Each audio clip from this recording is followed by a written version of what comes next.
All right, everybody, welcome to another episode of Head in the Clouds from us at Go Cloud Careers. Tonight, we're going to continue our discussion about New Year's resolutions. So let me welcome you again at Go Cloud Careers. Our goal is to help you reach your dream career.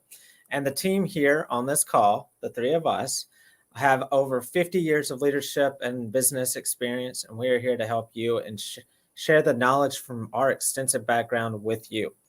So with me, I've got Mike Gibbs. He is our founder and CEO of Go Cloud Careers. I've got Alonzo Coleman. He is our Chief Marketing Officer. And then, of course, there's me, Chris Johnson. I am the Chief Operating Officer here at Go Cloud Careers.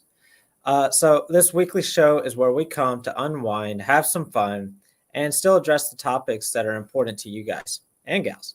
Tonight's episode will be a continuation of our previous New Year's resolutions show. So make sure you are ready to hear about New Year's resolutions. But before we get started, I want to make everyone aware of a few things. The first thing that I want to make everybody aware of is next week's episode.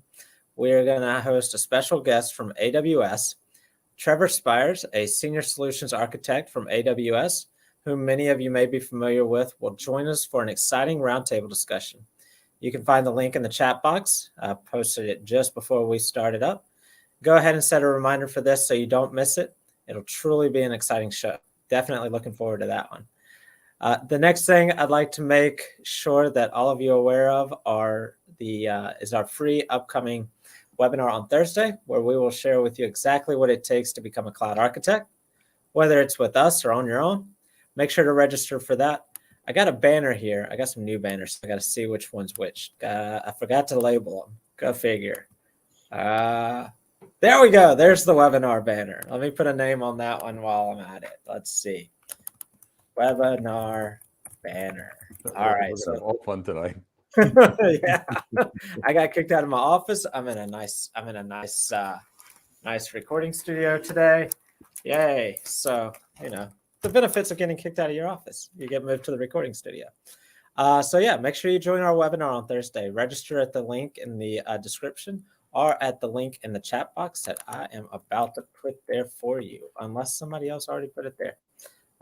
Looks like Tyrone already put it there for us. So definitely register for that and join us for that unique experience on Thursday at 1 p.m. Eastern.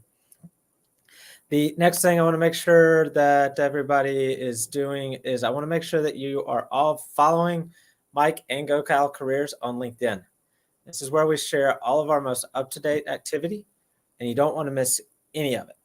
Just this week, we've shared multiple publications that Mike and Go Cloud Careers have contributed to, as well as Mike's continuous and regular thoughtful leadership post. I love those. I never get tired of them. So make sure you are following us over on LinkedIn. We'll get those links for Mike's profile and the Go Cloud Careers page put there in the chat box for you. And of course, since you're here with us on YouTube, make sure that you are subscribe and hit the notification bell to stay up to date with us here on YouTube. So that's all I got to start us off with. Alonzo, Mike, either one of you have anything to say before we get started? Well, I think you said it all, Chris. I'm just ready to jump into these resolutions. I'm interested to see what was posted and how we might be able to help everyone. And I just want to say welcome and have a great time. We work hard to train others in a manner that others won't, so our students can do what others can't. And, that's what we do and why we do it so differently. I'm excited to have Trevor coming next week. He does work for AWS as a senior solution architect, but he's not going to be representing AWS. He's going to be talking about being an actual architect. And whether it's Alvin DaCosta, VP over at NVIDIA, or Ivan Tamba, or many of the other architects that we bring in so you can experience what other leaders do, they're doing it as themselves. They're giving of themselves to help you all have a better career. We do it all so you don't go out there and follow the certification path and get 1,000,001 irrelevant certifications and learn all the wrong things. And after a year or two passes, you're still unhireable. I want you all, whether you're our students or not students, to get the best tech jobs, win every interview possible, and earn more in your tech career. So join us, and that's why we do as much free training as we can. And of course, we have our premium programs, and our students have the biggest competitive advantage in the world. I'm excited. Another one of my students who is helping people find government resources to pay for their nursing home stay and medical care just got hired as a cloud architect. It's his first cloud job. So these things happen every day, and every single one is a celebration for me, Chris, Alonzo, and the rest of the Go Cloud family. So welcome, and let's have a good fun show. Let's go. All right. So let's get this going. And I'm hoping Cindy will make an appearance there in the background. She's right outside my door. So Cindy, if you wake up and come in, she's kind of sleeping with her head fast on the ground. Real cute. All right. So as we said, we're continuing to go through the New Year's resolutions that people shared with us. So these are unfiltered, unabridged resolutions that people shared with us. I may attempt to offer some context to try and clear them up. Some I can't provide any context. So let's see here. And Mike and Alonzo haven't seen any of these, so they do not know what I'm going to be throwing at them. You know, I like to learn on the fly, adapt, improvise, and overcome. Yep. All right. So wasn't that the topic of your post yesterday, Mike? You know, it really was interesting. That's why it's probably still in my head. Sorry. I like to wake up and share my leadership thoughts for the day. And I like to do it while I'm having my 14 cups of coffee with the medium chain triglycerides. All right. So our first one is going to be, where did it go? Here it is. All right. So here is our first resolution from an individual who says they would like to develop discipline to follow through on their goals and to enjoy the journey to becoming a competent cloud security architect and cloud hired. Okay. Who wants to go first? So, you know, I think I'll give you a very short abbreviated thing. So it's funny, people will tell you that I'm the most disciplined person. Tell me that I'm the most disciplined person they've ever met, because I set my alarm at a certain time. I jump out of bed. I make my bed. I eat a breakfast. Like, for example, this morning I had 12 egg whites, 2 ounces of almonds, a cup of blueberries, and coffee with medium chain triglycerides, and a green drink that I made myself. And you know what? I did it the day before, did my physical training at exactly the same time. And here's what I think to develop discipline. You just do it. I mean, literally just do it. I mean, wake up, and first thing you should do is make your bed. It gives you a sense of accomplishment. I think Admiral McRaven said it, but I learned it from, you know, my Marine Corps uncle as a young man. Then do the next thing on your list, and do the next thing on your list, and just don't stop until you're done. So for me, that's really the thing. Now, I also like to look at things in context. For example, if I eat the wrong foods, I'm not going to just get fat. What's going to happen is my reflex sympathetic dystrophy will cause my joints to lock up, and then I won't be able to climb up and down the stairs. So there's a good penalty for me for not doing it. Same thing if I don't do my 90 minutes of yoga in my 130-degree room and then jump into my sauna for 15 minutes to 30 minutes. I can't walk. So, you know, there's that, which taught me. But the point is just follow your dreams. Think about, you know, what you want, how to get there, and push yourself to get there. Because once you get there, you got it. You already won. So become a great architect. Study every day. Try to get better every day and push yourself. That's my approach. But, you know, I was kind of raised by Marines. So, you know, and I was in martial arts since the time I was a little child. So I had people that were either, you know, make me push ups or make me carry a heavy rock up the side of a mountain unless I was going to follow things. But that's my advice. Just do it. But you guys. Oh, I agree. Someone once told me, if you want to keep doing, or rather, if you want to receive what you keep receiving, then you're going to continue to do to ensure that you get what you got. So long story short, if you want to change, you got to do, you know, it's got to be a change at the beginning so that you can have a change in the end.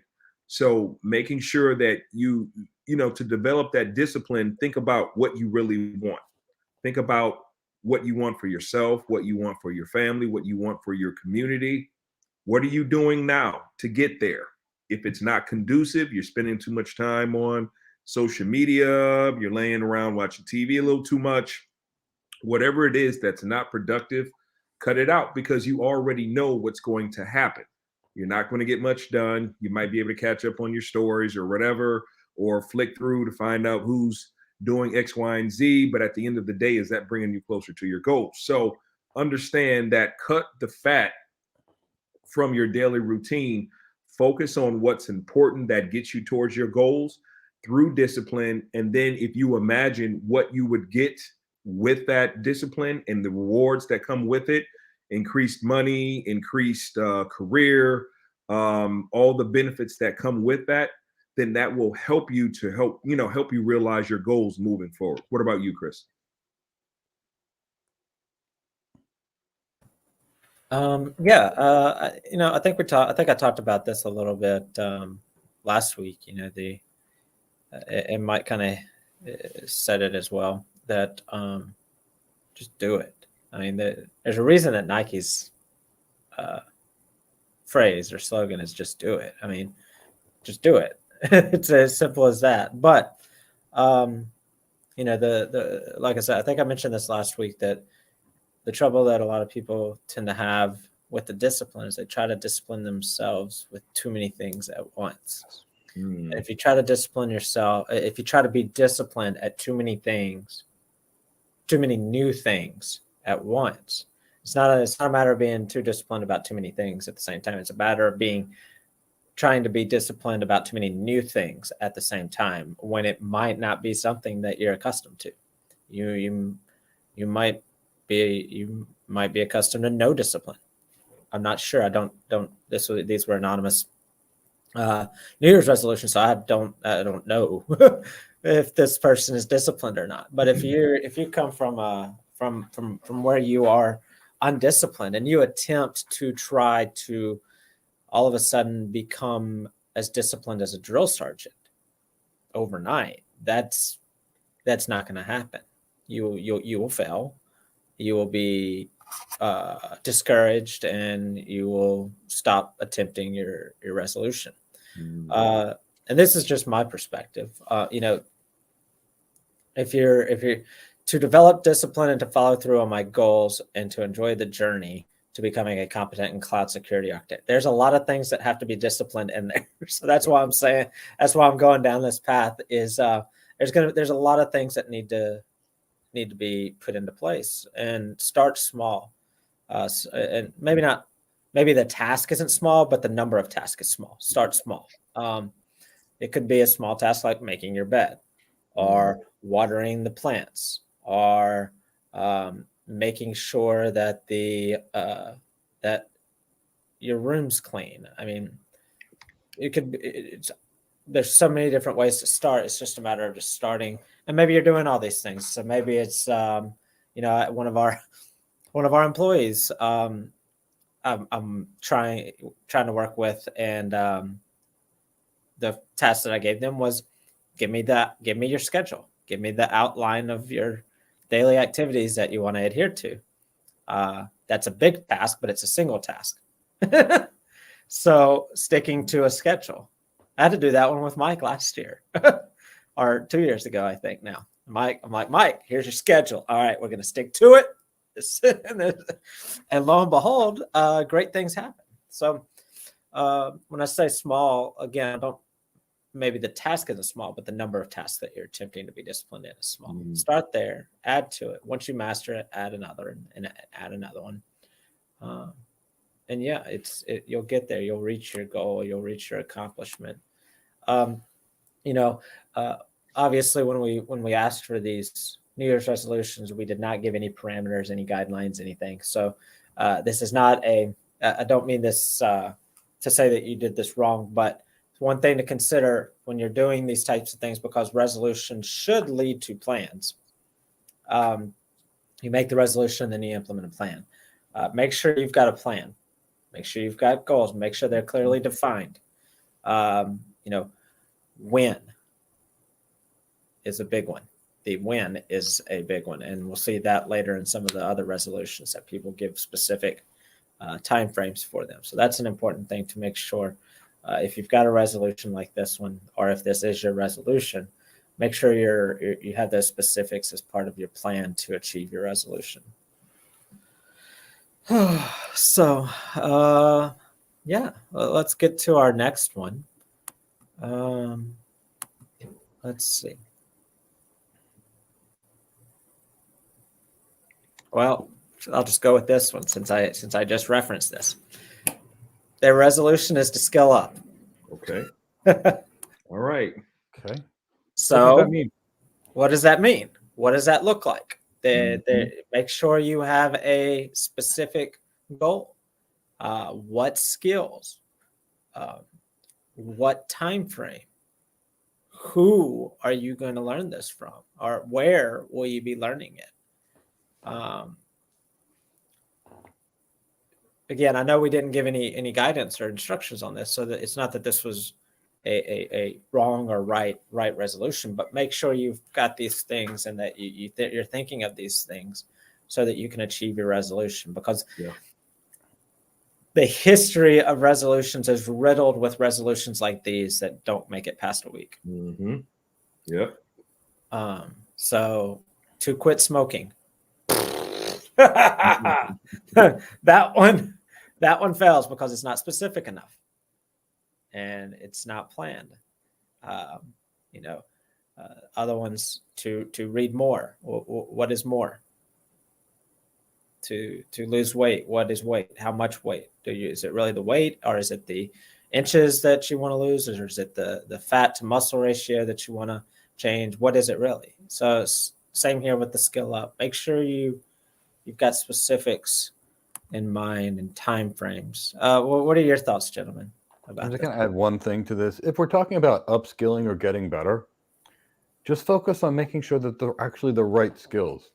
Mhm. For example, I saw somebody, he came to me and he said, my God, I go on interviews and they just ask me all these weird tech questions and nobody's going to see me as an architect. Sees me as an architect. They just see me as a techie.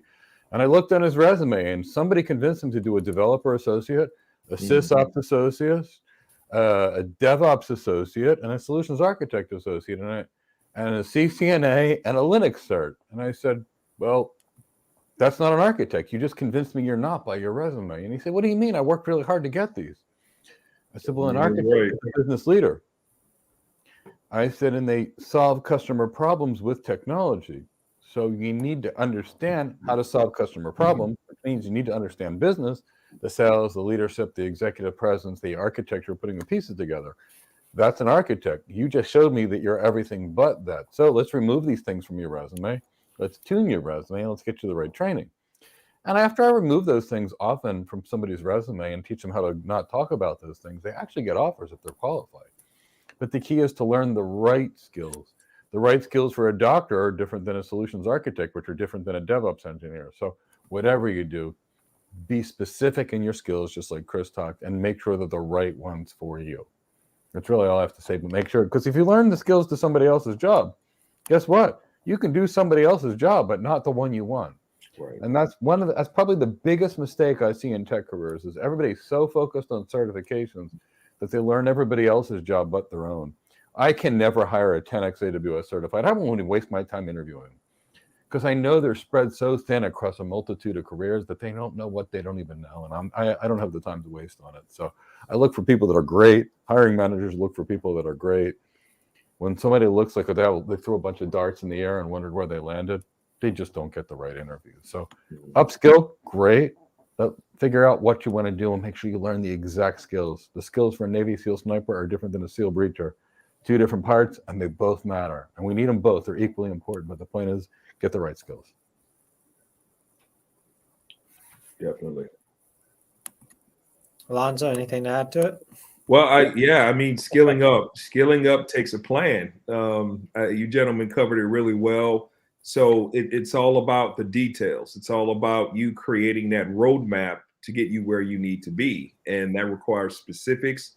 The more specifics you have, the more you can bring it into focus. The more you bring it into focus, the more you can take the steps to realize your goal in realistic expectations. When you say, well, I want to get in shape.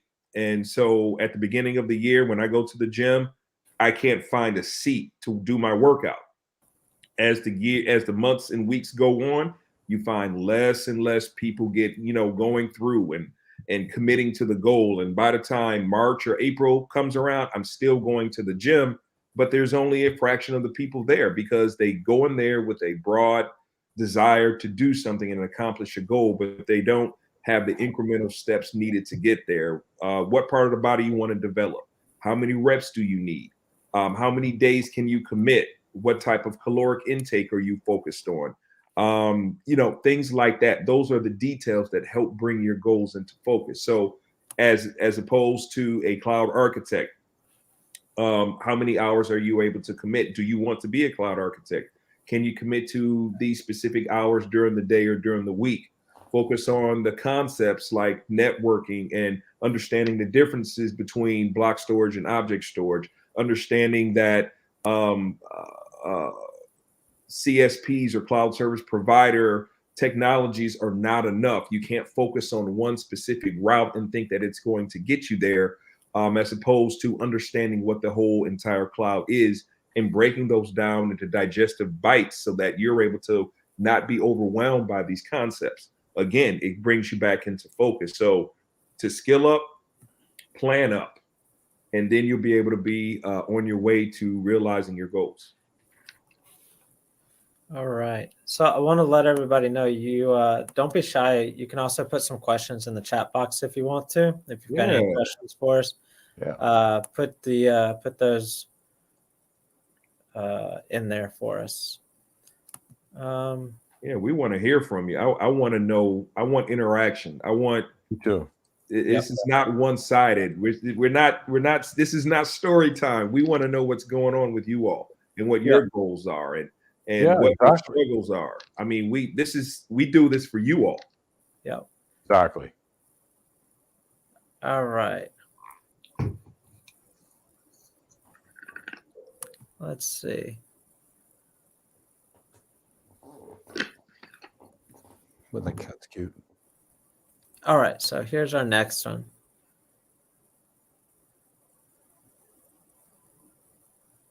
Oh, where did it go? Okay. Here we go.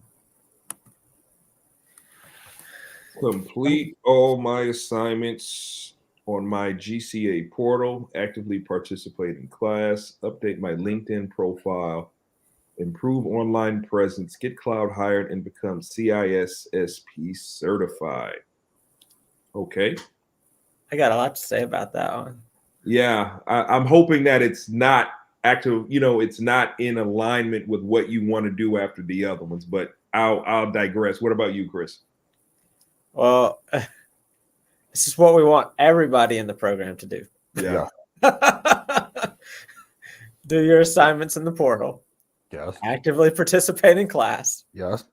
Update your branding and your profile. Yes. And your online presence and get cloud hired. Yes. Perfect. Yes. I'm not sure who this one is, but apparently they're in our program.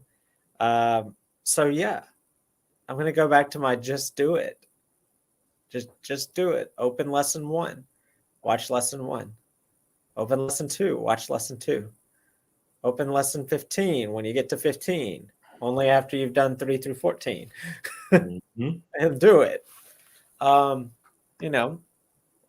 If you get to an assignment that takes some time, take the time to do it. Step away and come back to it, but come back to it. That's the important part. Come back to it. Come to class. Watch the recordings. Do both. Do both. Yeah. Do it all. Do all of it. It's all holistic. I'm going to borrow from an earlier resolution because this one screams the first part of this resolution that we did to start with. Develop discipline to follow through. So it could, you need to come up with something that works for you and stick to it. Find you a swim buddy or a study buddy, whatever you want to call it, a partner in the program. Find a couple of them. Hold yourself accountable to people. But you need to find something that works for you and stick to it. It could be 30 minutes a day. It could be an hour a week. But find something and stick to it, and don't stop. The only obstacle that's in your way is you. So I'd love to hear both of your thoughts on this one. I know we were totally good. I think this one's appropriate for everyone's thoughts. I think this, so just do it. I mean, seriously, we put the program together. It took our current program literally took people with over 300 years experience and well over $1 million of education to put together. Do it. Lesson 1, lesson 2, lesson 3, the same way you read a book. And if you find a lesson that's hard, stick at it until you complete it. And sometimes the fight causes you to learn things that you couldn't imagine along the way. And we organized it for a reason in a logical order, because each thing, for the most part, builds on the skills and the manner that we feel you need them. So, for example, we put a lot of planning and soft skills up front, and here's the reason. That takes longer to develop than the tech. And we used to find that people would focus and go straight to the tech, and guess what? They weren't ready, and they'd have to go back and start from the beginning and then relearn the tech. So just do it. I mean, you bought the program. I want everybody to be successful, so just do it. And yes, I don't expect anybody to come to class and not participate. If they do, I get sad. Yeah. Why do you think we're here? We're here. I'm not a certification mill like the rest of those people. I don't want to make a course and then just sell it. In the end, nobody gets hired. And I just charge a lot, and I spend no time with it. We put a lot of time in this, and we have the right people. I mean, we work hard to make sure our students are successful. So please do all these things. He'll make me really happy. And Alonzo, what do you have to say? Because, you do a lot to make sure our students' brands are great and to help teach them things. I couldn't say it better, Mike and Chris. We do this for you all. So we lay it out for you. Like at first, I realized when I start helping people on board, how much time that goes into every detail of understanding, helping people get integrated into the program. And when you skip these details, you're missing out on everything. And when it comes to a cloud architect, those who have matriculated on to becoming cloud hired, details matter. And you have to emphasize that day in and day out, especially in your day-to-day studying, when it comes to assignments, actively participating in class. Now, we understand, your work, you got things to do. You may not be able to participate, but I find that when I'm instructing with Chris or with any of our awesome instructors, people are more afraid of looking or feeling embarrassed because they have the wrong answer than them being afraid that they're going to miss out on a massively successful and lucrative six-figure job because they haven't focused enough on what really matters. Don't be embarrassed. Learn to fail, because everyone does. You won't be able to learn anything if you're not willing to commit and fall on your face from time to time. That's how things happen. So it's all about you focusing. So updating and doing all these things, these are the bullet points that you should be doing. So I think we need to, and I challenge you, whoever put this up here, this is the standard. This is what you should be doing. This is what you paid for. This is what we're here for. This is what we lay everything out for. Do more than just enough. Be the exception every day to your rule and push yourself even harder. You're going to be glad you did. And I'm going to add to that one more thing. So I remember being in college, graduate school to be a nurse practitioner, and somehow I was crazy enough to go to 2 MBA programs. And I remember when the instructors would be asking questions and they were 80% on the question, I'd immediately put my hand up. And one of the professors at one point says to me, but you don't even know what the question is. I said, I don't care. I want to take my chance, and I want to make sure that I can become great. And she says to me, what if you don't know it? I said, I don't care. I'll figure it out. I'll adapt. I'll improvise. I'll overcome. But if I don't take a shot, I'm never going to advance. Mm-hmm. And they all got to see me do that. I always sat in the front of the class, was the first to participate. And I'd rather not get something right and learn and be seen as the learner and the active participant than just sit out there and hide. Because if you don't do that, you're going to make the mistakes in real life, like on a job interview, which you don't want to blow, or in a customer's network, and you're going to cause millions of dollars of damage. And unfortunately, somebody's replacement will thank them. So please participate in class. Yeah. And I'm looking at what Kimmy said. We don't know what's going on, and we hope things are resolved in a manner that's best for you. But just remember, it's the heart that makes it great. And if there's anything that I've learned in life, it's that victory is far sweeter when there's struggle involved. When it's just given to you, you don't appreciate it enough. You don't take stock of what you've had to do, which doesn't give you that incentive to protect what you fought so hard for. So I'm hoping that, Kimmy, that things, even though we hope that things get better for you and anyone else who may be facing schedule changes, life challenges, don't ever forget to invest in yourself, even for 15 minutes. They add up. All pennies make $1. All dimes make $1. Think about Office Space. What was that algorithm he had in there? It was like 0.0000 something cents. Yeah, that he was siphoning off, and it's like eventually it had added up. It added up. It all adds up one way or the other. So keep pushing yourself. And you know, I want to clarify one thing in case it came out wrong. I was the first to volunteer for a shot or a chance to do something. Always listen to the full set of instructions before you actually do something. But I was cringing over here. I'm like, Mike, I want to be the first to volunteer because you always want to be seen as that go-getter. But get the full instructions before you start. If it came out a little wrong. Yeah. And also, just to follow up with Kimmy, I know Kimmy and many others have all kinds of things that go on, and I know that things come out of nowhere. They do for us, for me, for everyone. If things happen, take even just a few minutes just to reevaluate what your plan is right now and say, okay, maybe I can't do what I planned, but I'm going to do at least this a week.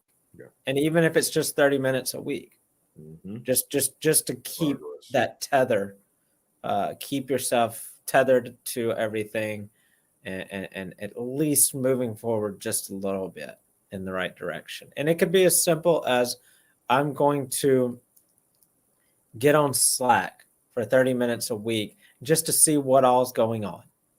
Because if all you can do is 30 minutes a week and it's just to keep yourself connected and keep yourself going, just pop into Slack and see what everybody's talking about. See what things have been posted see what fun memes have been posted in the Hangout channel. See what cute cat pictures have been put up. There was a picture of a guy that had a cat and a bird, and I'm sitting here like, this is like Tweety Bird and Sylvester. This is not going to end well.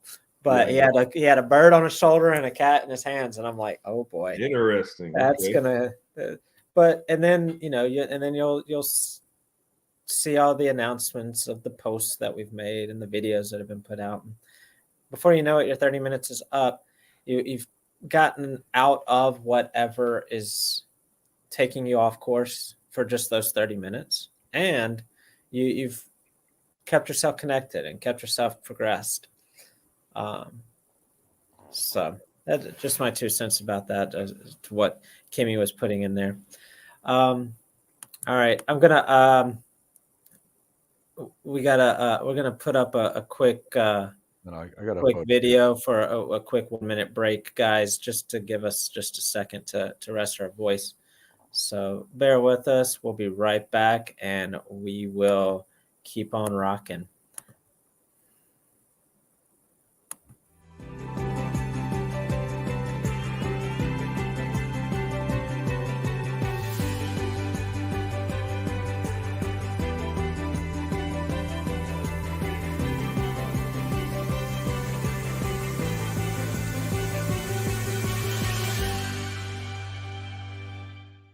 Want to know how to get your first cloud job? Then please register for our webinar. We'll teach you everything that you need to know and answer your questions along the way. Hope to see you there.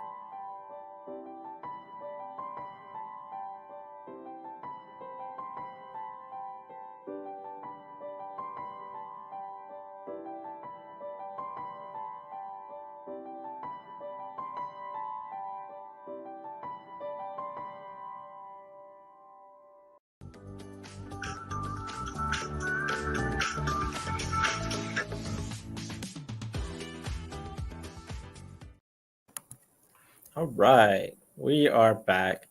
So somebody asked in the chat box, and this is a good precursor what we just did. We'll segue into this.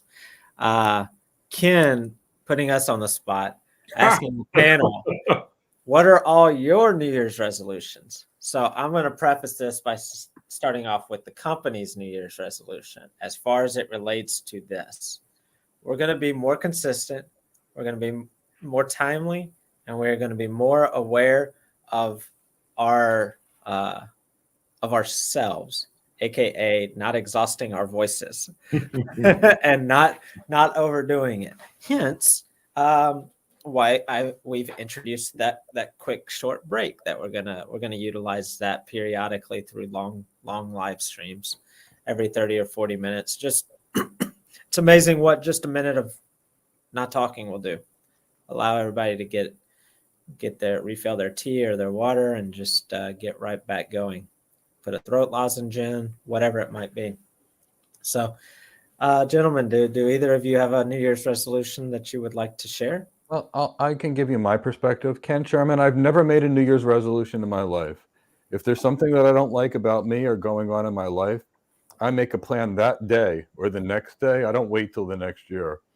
So, for example, if I notice that I gained 5 pounds because I work too much, and I jump on the scale and it's 5 pounds, instantly I make a plan to lose those 5 pounds. How does it change my diet? How does it change my workout schedule until I'm there? So I don't ever make New Year's resolutions. As soon as I see a problem, I instantly build a plan. And people that know me know I've got about 15 plans going on at one time. I keep an executive coach and a performance coach, and I always have people that are an outside perspective, that are experts, help me optimize on a daily basis. So I don't wait till New Year's. I do it immediately. Because, here's the thing. If you wait until New Year's, you lost half of the year. So for me, it's instant. That's my perspective. Yeah, I agree. Mike and I have a lot of parallels. And when it comes to something that I want to go for, I plan it out. I want to be better than I was yesterday. I want more skills than I had yesterday. I have goals of my own, as well as becoming a stronger proponent to this organization, also being able to just help other people fulfill their dreams. And that takes planning, that takes organization, that takes teamwork with Chris and I and Mike and I and all it just like architecture, it's a hashing, we have the meshing. We all coordinate and work together. Either we have to do it one-on-one between Chris and I, Mike and I, Chris and Mike, however it works out. But the point is that I always want to be better in everything that I do. I want excellence, and I don't like settling, because I always ask myself, how could I have been better? What could I have improved upon? And if I don't step out and start planning, and as I always say, plan my work my plan, then I'll never know how good I can be, how exceptional I can help other people to be. And that requires something that goes far beyond just checking a box every 12 months to see if I can do X, Y, and Z, when there's so much more that I could have completed in between that time frame. Yeah.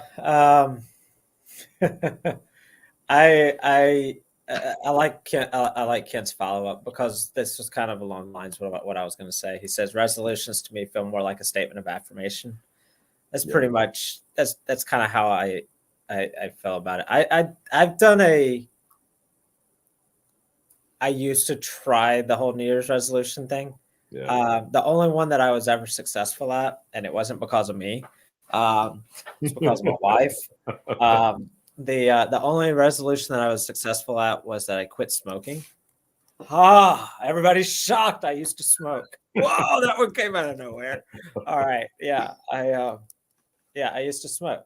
So that was the resolution that failed multiple times, but ultimately succeeded. But yeah, I'm with. I'm like Mike and Alonso here with the resolutions. The resolution, and I understand the purpose, yes, and the desire for the resolution. Because I don't think I would have gotten to where I am now with the way that I feel about accomplishing things if I hadn't have tried resolutions. That was almost like my first introduction into the, all right, here's a goal, here's a plan. But it was just kind of a goal with no plan. Took a while to realize that there needed to be a plan. Once I figured that one out, I'm like, wait, I can do this anytime, all the time. I can set a goal or a resolution and put together a plan to achieve that goal or that resolution. So I don't have a New Year's resolution personally. Like I said, I do have some for the company, but they're not so much resolutions as they are goals for our year when looking at the operations of the company. And like I said, one of those is the consistency and the effectiveness of our timing on these platforms and making sure that we keep ourselves within our bounds. Yeah,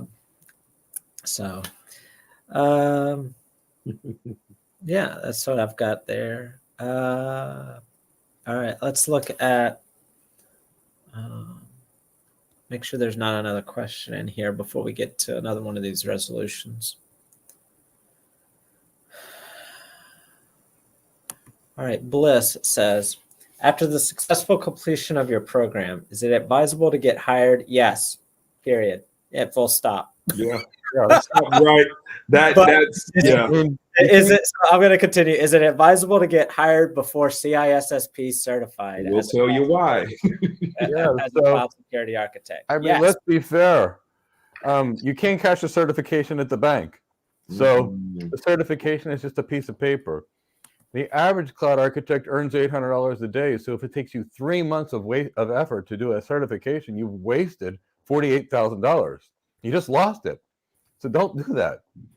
Get certified or get hired. And then after that, let your employer send you to a $10,000 CISSP boot camp like the one I went to, and you'll pass it in 5 days. It's nothing. I mean, and that was 20 years ago when my employer paid $10,000 for the CISSP boot camp. I mean, so seriously. Mike, do that math for 8 months. What's that math for 8 months? $16,000 times 6 months is $96,000. So 96 plus 32 gets you to $128,000. Okay, so according to Indeed, and this is just quick and dirty research on my part, not anything in depth. According to Indeed.com, it can take on average 3 to 8 months to achieve your CISSP certification. Yes. 3 to 8 months. So how many hundreds of that? How many thousands? About $128,000 if I do the math right in my head. I've lost money by waiting on a certification. Yeah. But if you get hired, your employer will put you in a $5,000 or $10,000 5-day boot camp, and you'll take the exam at the end of the day, and it'll be nothing for you. Yeah. And then guess what you get? Guess what happens after you get that certification? They'll give you a little cash award. Right. Have an extra $5,000. Thank you for doing this. So the point is the goal is to get hired. If you're like Delroy Bat, who was a cloud practitioner and got a massive job, great. Delroy Bat has no certifications and got hired. If you're like Bob, who had a cloud practitioner, great. If you're like Jeffrey West, who got a cloud architect job with the cloud practitioner, great. If you don't need any certifications, just get hired and let your employer pay to get someone on your resume. But Bliss, here's the thing. This is the secret that everybody messes up in their life.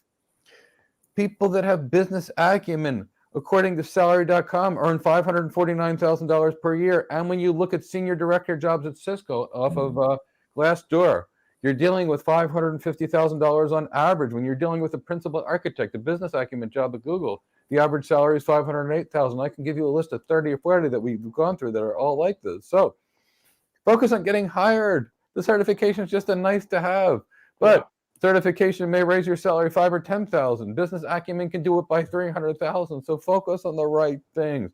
Hit the high value targets, not the low value targets. Now, the business acumen is not going to get it to you in a day. It may take you 3 years, but to get to that ultimate goal. But here's the thing. Go for the gold. Go for the gold. Get hired. And then after that, any certification you want to do along the way is fine, but don't overkill the certifications, because remember, that's not what it really builds your salary. It's not what builds your career. Yep. So, all right, let's get let's go back to our resolution here.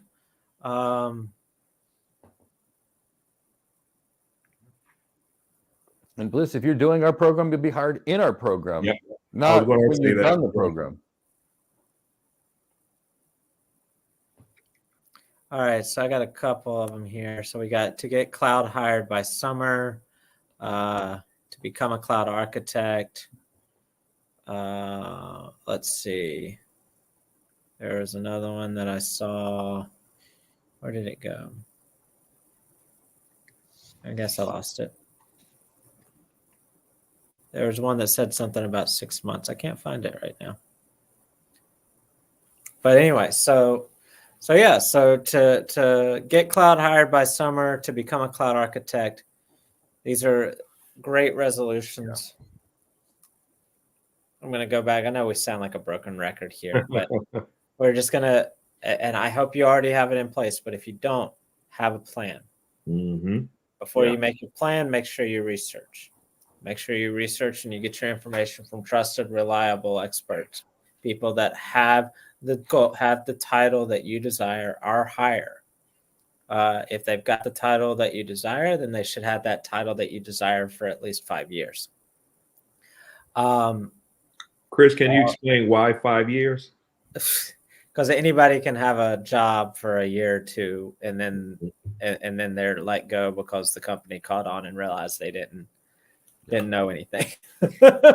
and also, it takes about 10,000 hours to be perfect at your job. Yeah, exactly. And 10,000 hours is 5 years worth of work. Minimum. So even if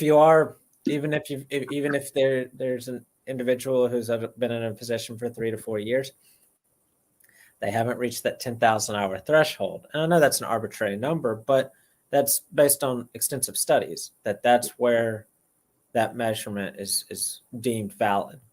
And I know it's nice to research by asking your friends and your peers and everything, and listening to people that might be in the same boat as you, but they're not the ones that have been successful. Nope. They're not the ones that have done the hard work and figured out how to achieve it. So as you're developing your plan and researching your plan, make sure you're getting the right information. Let's talk about that, Chris. So at the associate level, people don't even know what they don't know. At the regular level, like a solution architect, they still don't know what they don't know because they're brand new. When they become a senior solution architect, they're starting to get some real experience. When they become a principal or a distinguished architect, they're an expert, and they've made it. They've reached the pinnacle of their success, and they can guide you. So if somebody's early in their career, they don't even know what they don't know. And it follows the continuum of knowledge.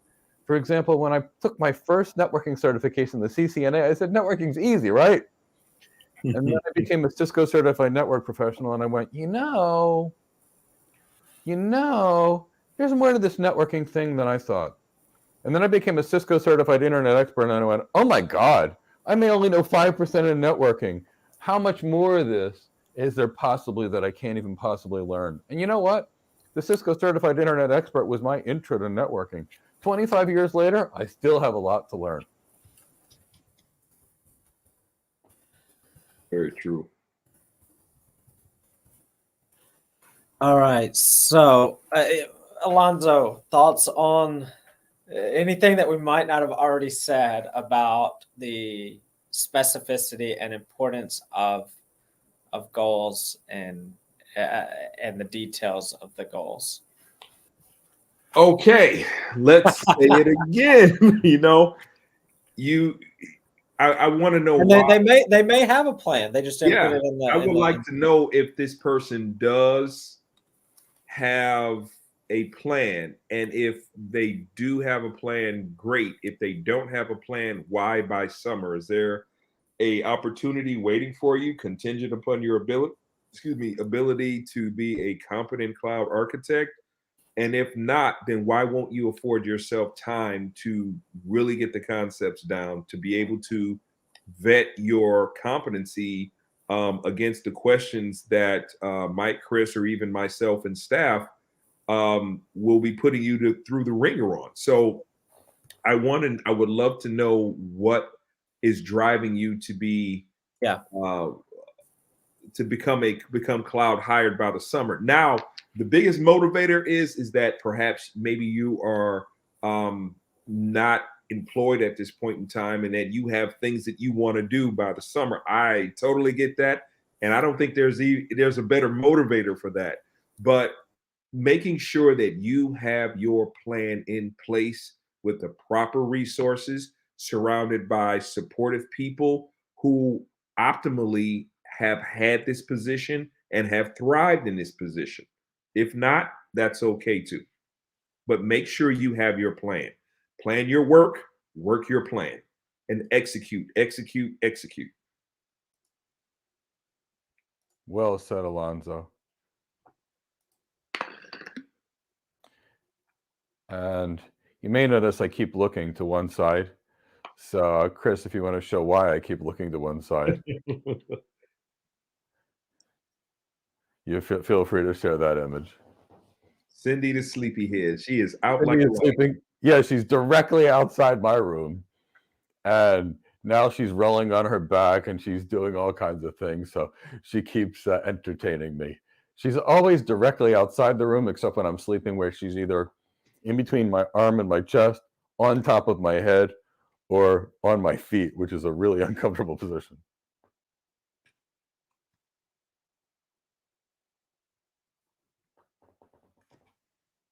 And Chris, you're muted. We can go back to the normal thing. But isn't Cindy cute, everybody? Let's give a round of applause for Cindy. Yeah, give us a cat hired, hashtag cat hired in the chat box. Hired. Yeah, Cindy is such a cute cat. All right. Good job, sir, Chris. Thanks for sharing that. All right. And did you see what I just put over there? Yeah, definitely. All right. So we got a question in the chat box here from Irene. Irene says, when next is there going to be bonus on the Cloud Architect Solution course? And I'm going to guess that by bonus we mean a discount or a price decrease. So, Mike, I'll let you address that one if you'd like. Yeah, so here's the thing.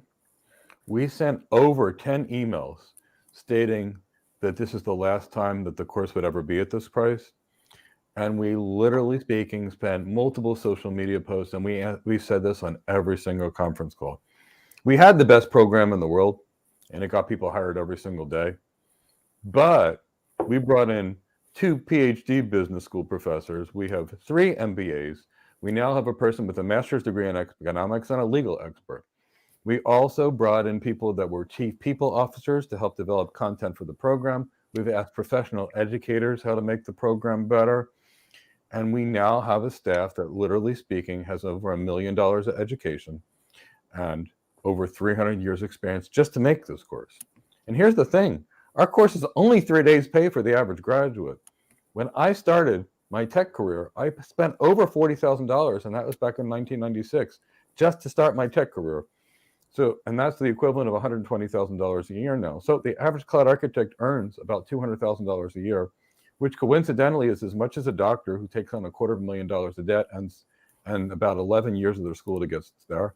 A lawyer who takes on about $300,000 of debt and earns less than that and has to go to school for 7 years. So we still feel we're the best value in education anywhere in the world.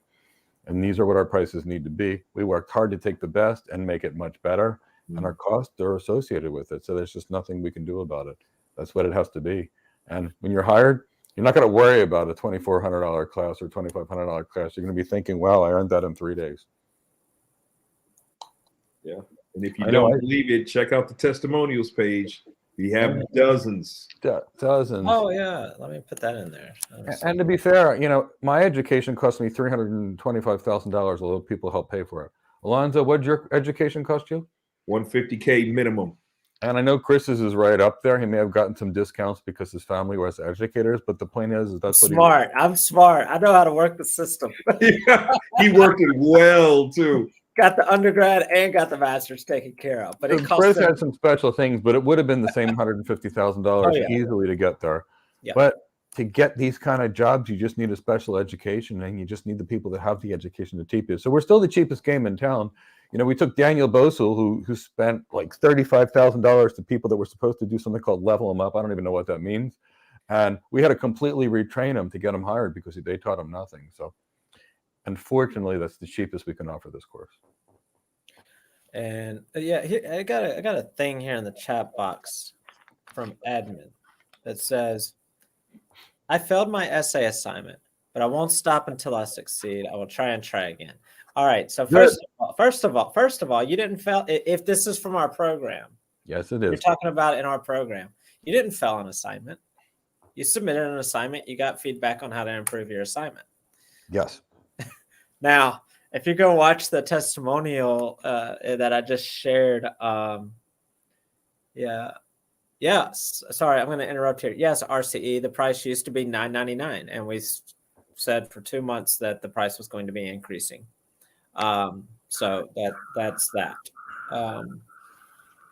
But yeah, if you go watch the testimonials there, you'll see Daniel. In Daniel's video, he talks about how he was told where he had to resubmit an assignment. I think it was like 60 or 70 times. Yeah, literally. He submitted his like 13 times. And what I said to him was, Daniel, my coach who taught me how to be a great architect, I submitted an essay to her 62 times before she said, Mike, it's finally good enough. Now, when she finally told me it was good enough, let me tell you, it literally built my entire career. I traveled a couple 100,000 miles describing the paper. I was on TV, all kinds of media stations talking about it because it was that good. So, Edmund, I looked at your paper just yesterday, and I gave you some feedback on it. Guess what?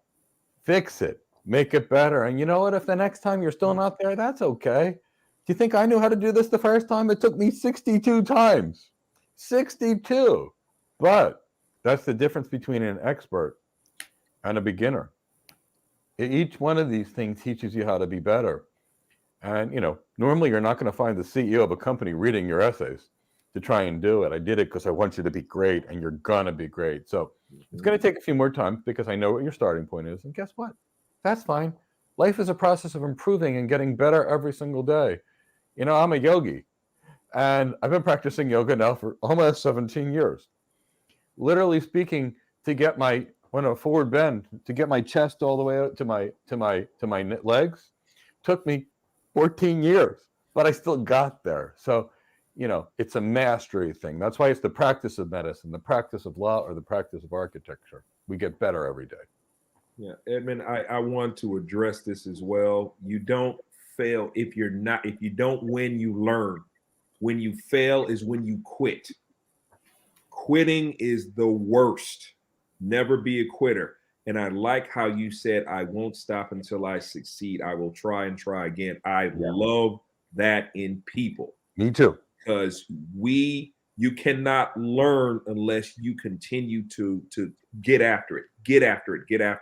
And one thing that I want to impart to plenty of people is that what we train is not the standard. We train for excellence. It goes far, far higher than what probably a lot of hiring managers are going to expect. So when you roll out the carpet of competency, your excellence, your ability to break down these questions, give them more than what they even ask, and even ascertain what they want to ask before they even have a chance to ask it, you're going to blow them out the water. But it's not going to seem like that to you because you've been trained so well. This is your new standard.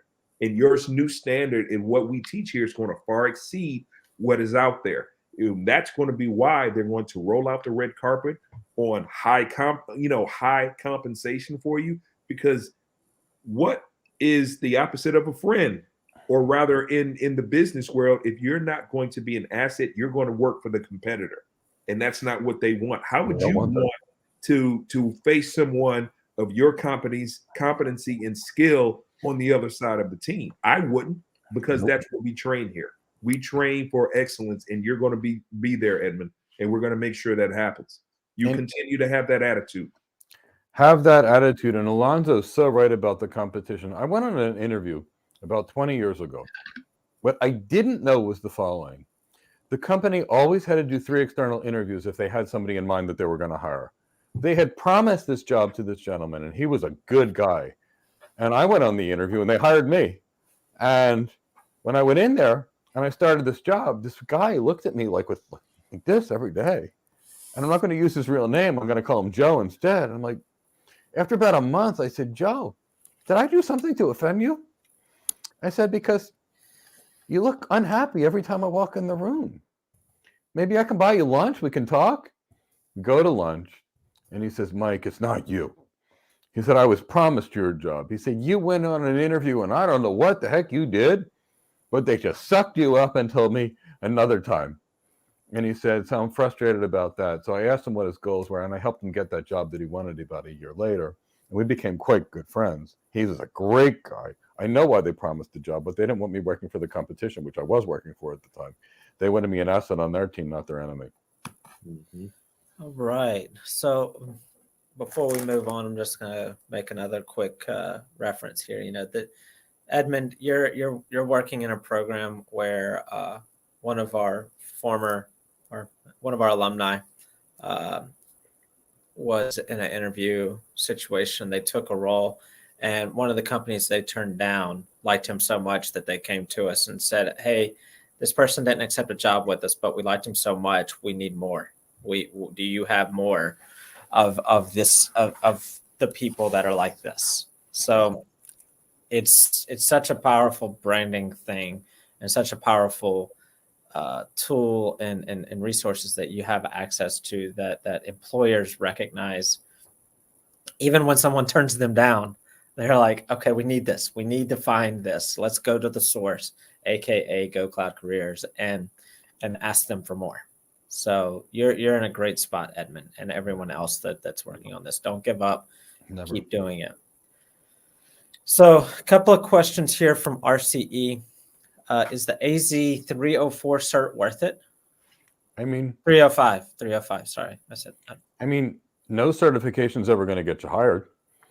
Now, the key is that worth it? I don't know. It may help you get an interview, which it probably will. But if you don't have the skills, it's a meaningless certification. So skills, not certs. People like Delroy Back got a great cloud security architect job, and he had 3 of them, by the way, and he turned the other 2 down.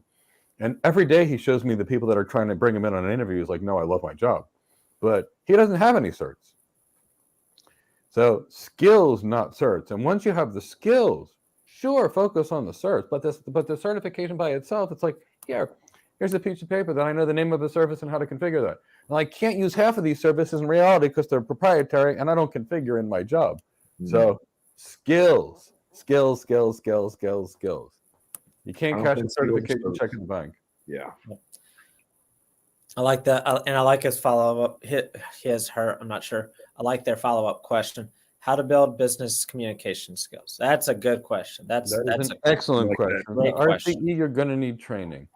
Now, personally, I'm going to tell you right now, Cisco put me through about $10,000 of presentation skills courses, between $10,000 and $20,000 of CXO relevancy courses, about $10,000 worth of sales skills training, and at least $10,000 of executive presence training. So you can do that and take the kind of training that I did or take our course. The reason we created our course is I knew most people didn't have the money for that. So what we tried to do was bundle those elite skills, and that's one of the reasons our students get hired. So you can take a presentation course like Speak Easy or Presenting to Win, and that'll be good presentation skills. But you're going to need 15 or 20 of them. But that's why we created our program, to give that. But if you're not with us, take them. But I'm going to tell you right now, it's going to cost you at least $50,000 to build these skills on your own.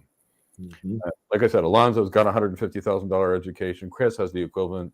Mine was over $300,000, and that's what it took. Cisco literally put me through between $50,000 and $100,000 of just communication skills courses, let alone the two MBAs that I did and learning how to practice medicine first, which taught me a lot of communication skills. So they're expensive to learn, and that's why we built our program. But you can do it. Speak Easy is a great place. Jerry Weissman had some great courses. He coached a tremendous number of technology professionals. I'm not sure. He's getting older. I'm not sure if he's still doing it anymore. But all the Cisco people were coached by them at one point. If you were an executive, you were coached by Jerry Weissman in some way, shape, or form. I took about 4 courses at Speakeasy, talked so people listen, and many others, and they were quite good too. All right. So let's see here. Next question. I'm going to leave this one for you, Mike. It's way above my skill set. Do you prefer BGP or OSPF? I like that question. That's a great question. Now, here's the reality. My world is BGP, but you can't do BGP without OSPF. So they're tied together. So OSPF is used inside of an organization, and BGP is used to connect organizations. And IBGP is used to carry routes across your internal network, which guess what? Doesn't work without OSPF or intermediate system to intermediate system. Now, I enjoy playing with BGP more. Why? It's got what they call nerd knobs. And you can tweak this and tweak this, and you can traffic engineer better with it. So I enjoy working with BGP more, but it's not an either or. It's kind of like saying, do you like your heart beating or do you like to breathe? You can't, if you don't have both, you're dead. So. All right. I use a medical reference, but that's where I come from. I'm going to start this one off. Ken says, this is a comment about what you said earlier, Mike. He said, 25 years later, and I still have a lot to learn. And he asks, is it because the industry changes so fast? No, the industry hasn't changed at all in the last 25 years. The only thing changed is the speed of it. First cloud I worked on was in 1996. The only difference is it's so big. You know, I literally spent 10,000 hours on just BGP. And I spent another $10,000 on IP multicast routing, which was PIM sparse mode effectively. Now, the reality was there was intermediate systems to intermediate systems. There was RIP, there was EIGRP, there was, and that was just networking protocols. Wait, there's switching, which I didn't work on. And that meant years of spanning tree and rapid spanning tree. I never worked on wireless. Guess what? That was another part of it. Unified communications or voice, that was another thing. What about all the data center technologies? You could build an entire career on that. So the tech really changed very little. What happens is the speed of the tech changed. It's really like the Who song, Meet the New Boss, same as the old boss. The VLAN, actually the virtualization, which is the basis of cloud computing, started by IBM in the 1970s. Block storage, which people are trying to pretend is new, 30-year-old tech. Object storage is 30 years old. I mean, the first container was invented by Cisco in the form of a private VLAN in 2002. AWS is a brand new thing. You can run IPsec over direct connection. Cisco did it in 1998. So the tech has changed very, very little. But even networking, it would take you, literally speaking, 200 years just to learn all of networking. But that's the difference between an expert versus a hobbyist. The expert knows how big it is, and they focus on the one thing. You know, there's 10 kinds of cardiologists, 10 for the heart, 10 for the heart. For the most part, each one goes to school for 11 years, but there's 10 kinds. Now, if they go through a fellowship, it's 17 years for entry-level practice. So you're dealing with 170 years just for the heart and the human body. That's expertise. Yeah, that's what I was going to say. I was going to say there's just so much depth of knowledge. It's wide and deep like the ocean. Yeah, the changing. I mean, virtualization hasn't really changed in years. I mean, slap a new name on it and put a new button on it. It's like click here instead of here. But I mean, virtualization is virtualization. Networking is networking. It will take a massive change. It will be a chaos agent that will come in. Yeah. That will completely shift everything. And Chat GPT is not it. That's just to give you an idea of how massive of a change there would have to be for everything to just be irrelevant all of a sudden. Chat GPT is maybe like a 0.1% of the change that would have to be introduced to the system. Yeah. And everybody's thinking Chat GPT is like this game changer. It is in a sense, but in a sense, it doesn't. It's just another tool that's added to the cog in the machine. And now they've already introduced. You've already got people that are introducing Chat GPT analyzers, where they find out if it's created Yep. No cheating. That didn't take long. That took a month and a half. Just when you thought you could get away with it. And that's the thing. ChatGPT will change tech careers, but we're 10 years from now. The GPUs which are doing the processing, they may be 20 times faster than they are now. But if the AI and processing goes off of the GPU and it goes to an ASIC instead, it'll do it 1,000 times faster. Guess what? That still speeds and feeds. Now, when you've got that kind of compute capacity, then people can introduce new change, but it's not going to be the ChatGPT. That's just the infancy. But I wouldn't want to be a sysadmin with ChatGPT coming out there, and I wouldn't want to be a cloud engineer with ChatGPT coming out there. You add 10 times the processing in 5 years, and most of those careers are gone. Architecture careers, though, they're going to be looking beautiful. You're going to need the people that can actually design the systems. All right. So let's see here. What's the next question? I like this one. This is from Ben. I've seen Ben on here before. I think Ben actually works at AWS. But Ben says, every time I look at Mike, it's like he's sitting on a throne and I'm waiting for someone to start putting grapes in his mouth. Well, that would be really nice. And I love grapes, by the way. Take a grape. some large peacock feathers for the fan, pay homage. Oh, yes. They just made it illegal. There was a movie called Born Free where the company adopts a lion in Africa. And I've always had this dream of having a lion like Elsa that was gentle and sweet that could sit next to me. But that dream, it just became illegal. So I guess that's not going to happen. Oh, man. That's funny. I saw another comment from Ben. Let me see. I like this a lot. The biggest thing about the cloud is not to try and learn everything, but focus to start with what you're passionate about, and also the core foundational elements that span across all the cloud services. So well put. Yes! That is the It's mic all drop. about the fundamentals. Yeah. Yes, the fundamentals. You get the fundamentals down, then you can add stuff to it. And then even the fundamentals are the same also, regardless of the role. Yes. If you want to be an engineer and an architect, the fundamentals are still the same. Then After the fundamentals, then you get the basic understanding of them, and then you're like, okay, do I want to configure this? Do I want to build it? Do I want to design it? What do I want to do? I understand it. What do I want to do with it? All right, let me go this way if I want to be an engineer. Let me go this way if I want to be an architect. Yeah. But I love that. That's great. Thank you for sharing that, Ben. Yeah. And Ben, fundamentals are everything. I remember I've studied martial arts for over 20 years. I can't do it anymore because of an injury. You know what it all comes down to? A punch, a front kick, a side kick, a back kick, and an elbow strike, and a hammer fist, and a palm heel strike. After 20 years, every fancy technique that I use is almost useless except in rare circumstances. It's the fundamentals, and the fundamentals. Mm-hmm. Yeah. And I see people putting things to learn out here in the chat box. It really depends on the role. Yeah. Yeah. You may not need to learn Docker if you want to be in a certain role. In one another role, you might need to learn Docker.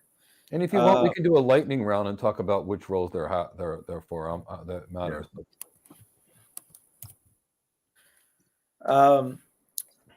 But yeah, so it's just throwing out advice without knowing anything about the people that are soliciting advice or looking for advice. That's probably not the best route to go. No. We actually have a video on our channel about getting the right advice. If there's people out there that are offering you advice without even asking what your goals are, They're or disregard. or what your desires are, it's not in your best interest because they don't know what your interests are. So you need to find people that care about what your interests and desires are. And then if they offer advice, then it's worth considering. Depending on who it is, depending on if they've got the background to back it up. Do they have the experience? Do they have the knowledge? Have they done it? Mm-hmm. And we had my good friend Alvin DaCosta here, and he talked about hiring people with better soft skills over people with better tech skills. I've personally hired people that had no tech skills whatsoever, and I hired them because I liked them so much. They had good soft skills, good emotional intelligence, good executive presence, good leadership. I think you read my mind, unless you're reading the chat box. No, I can't see the chat box from where I'm at, All right. I have this new studio set up, and I don't even have a computer monitor here, other than watching our StreamYard here. Yeah. So keep saying what you're saying, and here's what Ben had to say. Oh, love to see this. You would be surprised at how many people we hired at AWS that haven't even touched the cloud before. A lot of it comes down to your cultural attitude to fit. If that you can train these people easily. Ben, yes, and Ben, And did you not? And a director at AWS actually popped into one of our classes one day. We spend so much time on soft skills, executive presence, communication skills, CXO relevancy, sales skills, and how to be the right kind of employee. And Ben, if you're here, if you can comment if you think those skills are actually valuable. Sure, we teach the networking and data center skills, and sure, we teach the cloud skills, but really, employers at least want, the ones that I've spoken to, and I've spoken to about 5,000, want the following: someone that can do the job, someone that they can trust, someone that's energetic, enthusiastic, and passionate about the work, someone that has good emotional intelligence or raises the energy in the room, someone that can communicate well, and someone that's got the willingness to go above and beyond, and someone that's a great team player. And if you're still here and you can comment if you see that as important skills, I'd love that, because obviously you work in the role. But these are the skills that really matter. And these are the skills where someone's willing to look past someone's lack of experience. And I know that you guys hired Ivan Tamba, one of our students, and it was his first tech job. And you hired Coyote, who another great student of mine. And, kind of keep this and there. But yes, companies like AWS and banks like JPMC and Microsoft, who recently hired a stay-at-home mom of ours, who was well-trained and capable, but they knew her and they liked her and they said, I need this person on my team. So yeah. And AWS is a great cloud provider, and I'm excited to have Trevor Spires next week on the show. We had a great talk this weekend. We've already spoken once this week, and we're both having fun. I'm going to pop on his channel too, because he's out there trying to help people too, and I like when we can all help each other, help people build their best careers. So Ben, I'm so grateful for your comments. And it's not just cloud jobs. It's any job. I mean, in my entire history, I've hired based off of the individual and their potential just as much as I've hired off their competency, if not more. So, I mean, and you can gauge somebody's potential for competency based off their competency of what they know. What they know may be completely irrelevant to what I'm doing or what my company does, but I can gauge their competency of that, and I can extrapolate, hey, if they're competent in this and they desire to be in this over here, in theory, they can become competent in this. It's amazing. It's amazing how powerful the attitude and the soft skills are when getting hired for a job. So I thought that was great insight. Let's do a let's see if I got a resolution over here. Let me we got off resolutions for a little bit. Let me see if I've got one that we haven't addressed. I mean, a lot of them kind of fall into the same categories. Yeah.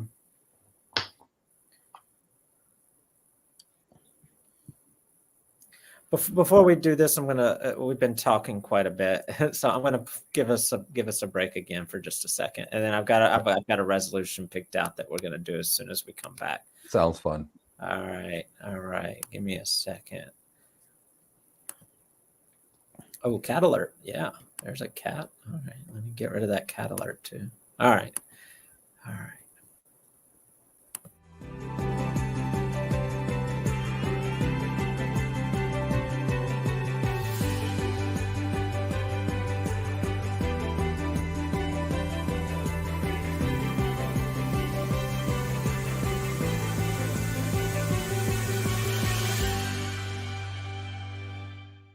Want to know how to get your first cloud job? Then please register for our webinar.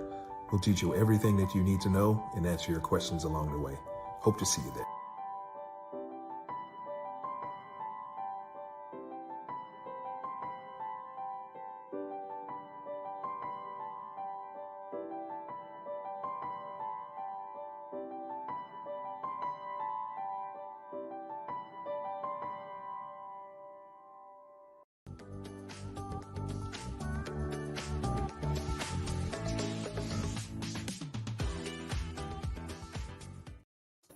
All right, we are back. Sorry about that. We just need a little bit of a break. It's always a long day here at Go Cloud Careers. We get it in. 8-hour days to make sure our students are successful. All right, so let's see here. Where'd that question go? And this person said, and we get this one a lot also, I'm a beginner to cloud computing, but their resolution is, I guess it's a resolution, is that they're willing to learn what I need to know in order for me to further my career in cloud computing and DevOps. No. Two separate careers. Yeah. So we need to figure out what career you actually like and then master it. For example, if you want to be a DevOps engineer, great. But cloud computing is too specific. So a cloud architect does not do DevOps. A solution architect does not do DevOps. A cloud engineer does cloud engineering. A DevOps engineer does DevOps. So if your goal is to be a DevOps engineer and work on the cloud, I think that is a fantastic, fantastic thing. But I think you need to further really understand what the roles are. So we have a SysOps versus a DevOps video on our channel. We have cloud architects versus solution architects videos. We have cloud architect versus cloud engineer videos. And if you desire to be a cloud architect, please attend our completely free How to Get Your First Cloud Architect Job webinar on Thursday. Or attend any of the free cloud career question and answer sessions so we can put you through in the right direction. But if you want to be a DevOps engineer, that's a great career and I implore you to do it. You want to be a cloud architect or a solution architect? Wonderful career, I desire you to do it. But I want you to find one career so you don't mix them up and you get the right skills for your job. Because if you try and learn it all, you'll end up failing at everything. And that's why a gymnast trains the way a gymnast does, and an Olympic sprinter trains the way they do, and a marathon runner trains differently. And if you notice, Usain Bolt looks different than a marathon runner because his training puts him in a body that, in a situation that builds a different kind of muscle and an anaerobic capacity, where the marathon runner needs very little muscle and a body wastes away the muscle, and they need aerobic capacity and non-anaerobic capacity. So whatever it is, master the skills of your job. Cardiologist, different than a dermatologist. Cloud architect, different than a DevOps engineer. Tell us what you'd like to learn. Attend one of our webinars and we'll guide you completely free. Yeah, I'm going to bring this up here real quick. So eMoney gets it in, says don't mislead people. You definitely need intelligence and technical skills in the cloud. Nobody said you didn't. We said how amazing and important it is to have the right attitude and the culture that that companies desire, and that's equally as important as the technical competency. I specifically said that I've hired people based on the competency that they have in other areas because I believe they have the intelligence and the competency to attain the knowledge in another area. So we're not misleading anybody. We're not saying you don't need intelligence or technical skills. We're saying that you can have the right attitude and show your ability to do the job, even if you may not have all of the required skills on a useless job description. And let's be fair. There was a recent Forbes article we cited in another paper we just wrote where it said employers prefer emotional intelligence to IQ. And that means they prefer emotional intelligence and soft skills over people's actual intelligence. And technical skill, what does that mean? Yeah. For example, it has to be the right technical skills. I mean, obviously you have to be able to do a job. But it's not the only thing. So we're not misleading anybody here. No. We're saying how important all of this is, not just single part of it. Yeah, we've never said any of that. But, cloud architects don't touch the tech. No. And they don't code or configure. I've trained architects that have never touched the tech in their life and they've gotten hired. I wouldn't code. I don't know how to code. I'm an architect. And when I ask other architects, they don't know how to code, but they know how to design. So the key is having the right skills. And each job has different sets of skills. And architects are pretty much 50 to 80% business and 20 to 50% tech. Engineers are 80% tech and 20% communication. So it's different jobs and each one has different skills.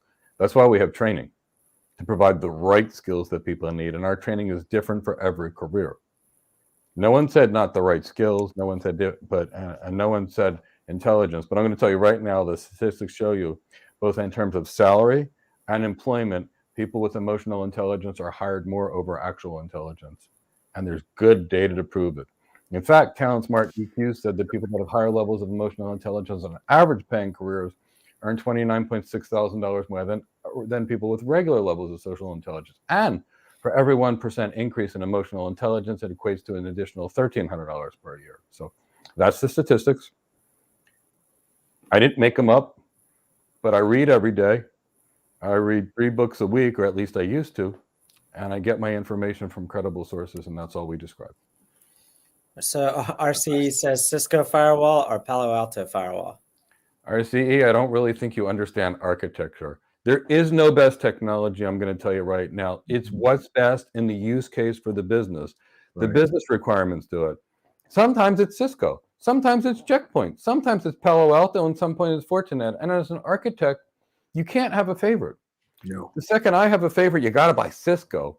I'm no longer a trusted advisor to my customers. My career is over. Every single time I go and evaluate. So the key is this. I want you to learn architecture because I want you to learn how to be the solution provider for the customer.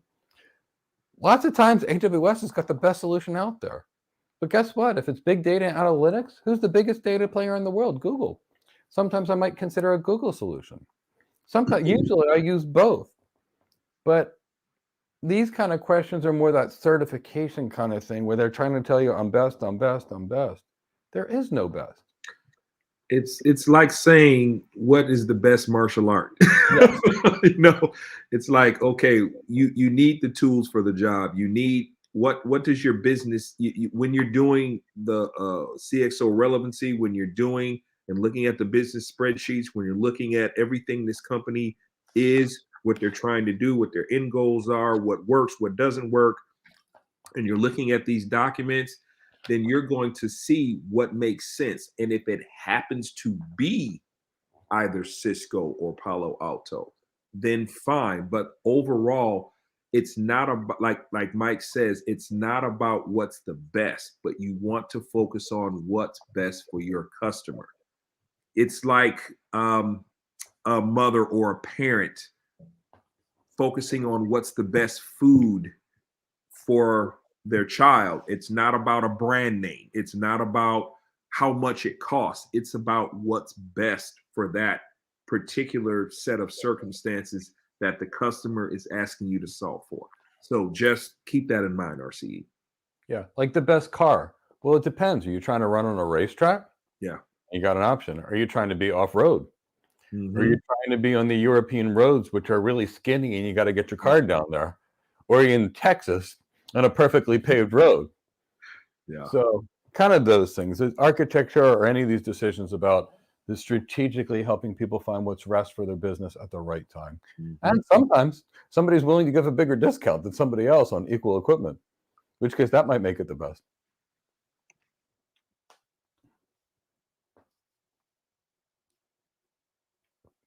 Okay. Because it looks like you're talking to a muted microphone. Hey, you guys keep going. I gotta keep myself muted. All right. Here's so Noble says, what will be the route to becoming a cloud security engineer? Okay. Good question. So the first thing is you need to learn security. Now for that, we need to identify whether you want to do offensive security or defensive security because the route is completely different. For offensive security, you got to be great at breaking into systems. So I would spend a lot of time with Kali Linux. I would typically get a good server. I'd create a whole bunch of virtual machines on that server and a Kali Linux machine, and I'd start hacking. And then I would also learn about operating system vulnerabilities, networking and security appliances like firewalls, IDS, IPS systems, access control list, VLAN, spoofing. And I would also learn things like social engineering, talking to people how to get information. By comparison, if I wanted to be a cloud security engineer that's defensive, I'd start spending a lot more time on learning how to harden systems, which certain services to disable, for example, how to harden the operating system, patch management strategies. I'd spend more time looking at encryption strategies, more time looking at firewall configuration, more time looking at determining whether you want to stack the firewalls, what are the vulnerabilities in each network next generation firewall, for example. I'd start being competent in identity and access management systems such as Active Directory. I'd start learning more about zero trust and how zero trust can work together. And in any case, that's your security pieces. Now, when it gets to the cloud, it's the same thing on the cloud or off the cloud for the most part. Now, the cloud has some security services, but I want you to consider the difference between a Swiss Army knife and a big knife. Now, the cloud providers are amazing, and they have got really great things, but all the cloud providers have to say their own firewalls, their own WAF. WAF by themselves and most of the cloud providers does not adapt to security threats, meaning it's just static protection. Good for an inexpensive environment, but a big environment, for example, you need something that can adapt, something that can see an attack and actually adapt its policies. So for the most part, when you're really doing security and they hire cloud security engineers, it's the same things you're using off the cloud, but in a virtualized network. But doing it on the cloud's a little harder. So you need extra skills. So I would still get good cloud knowledge. What is cloud knowledge? Network and data center knowledge, meaning servers, server virtualization, containers, container orchestration, databases. So I would get both of those things, but really first define whether you want to be offensive security and defensive security. And get the training in either one of those, but get hands-on for engineers. Architects don't touch the tech, but engineers are all there. So personally, I would get myself, say, a 24-core server with at least 128 gigs of RAM in it. I'd build a bunch of virtual machines, a bunch of firewalls and virtual firewalls. I would try to secure my systems and build some networks and hack my way through it and try and defend against the hacks. That will give you real solid hands-on experience. And I've trained a lot of cloud security people that way. All right. I like this question. I think this kind of goes back to the you saying that cloud architects don't do this, cloud architects do that, et cetera, et cetera. RCE says, what if work says learn this tech? Well, if your employer tells you to do something, you should probably do it if it's ethical and legal. Yeah. Now, if it's like if that. Now, if it's it's a disclaimer, if it's not something that you're passionate about, or that you're confused about, or that doesn't make any sense with your role, you can explain or ask for more information. Figure out why. Like, what's the purpose? What's the need? Not in a insubordinate way by any means, but a discussion, a dialogue. There might be a purpose. There might be a need for a particular client where you may need to do more than what's expected or something different than what's expected. And it's your responsibility to do it. Also point out if there's going to be some issues, make sure you bring those up. Make sure you point out, hey, I think this might affect XYZ. Make sure that they're aware that it might affect XYZ. It might cost money. It might cost time. It might impact any number of things. Make sure that that's aware. They may not, after after doing that, maybe they don't want you to do it, or maybe they do want you to move forward, and they'll say, this is why. If it's a long-term thing, you may have to reevaluate your role with the company. If it's not something that you're wanting to do, you don't have to stay in an environment if it's not an environment that you don't want to be in. Mike's got an example of where he had an employer that wanted him to learn scripting. And it cost the company millions of dollars to have him go learn scripting because he wasn't there to solve their problem while he was off doing scripting. He tried to explain to him, and they didn't listen, and so he did what the employer wanted. And that's the thing. RCE brings up a good point. If an employer wants you to learn something, go learn it. And Chris gave a very good example. I was a network architect, and the chief information officer had in his head that I was going to learn how to script and automate things. So they said, go to training, Mike. I want you to learn this. And I said, are you sure you want to send your lead network architect when you have outages every day in your financial network to learn scripting? And the chief information officer said, yes, Mike, I need you to. So I went away. They had like a $10 million outage. The chief information officer was fired because the person that could have solved it was sent away learning scripting, but that was not my fault. But the point is, RC, if they want you to learn something, they're going to send you to training, and they have the budget to pay for it. They don't care. Mhm. Somebody said, I want you to learn extreme network switches. I said, I know OSPF, I know BGP, I already know how to use them. They said, have you configured them? I said, no. They sent me to San Diego for 2 weeks. Are you kidding? They put me up in a really nice place. I had steak and scotch and all kinds of shrimp and lobster, and stayed in a 5-star hotel. And I came back and I played with the extreme network switches. But the point is, they're going to send you to training and they're going to pay for it.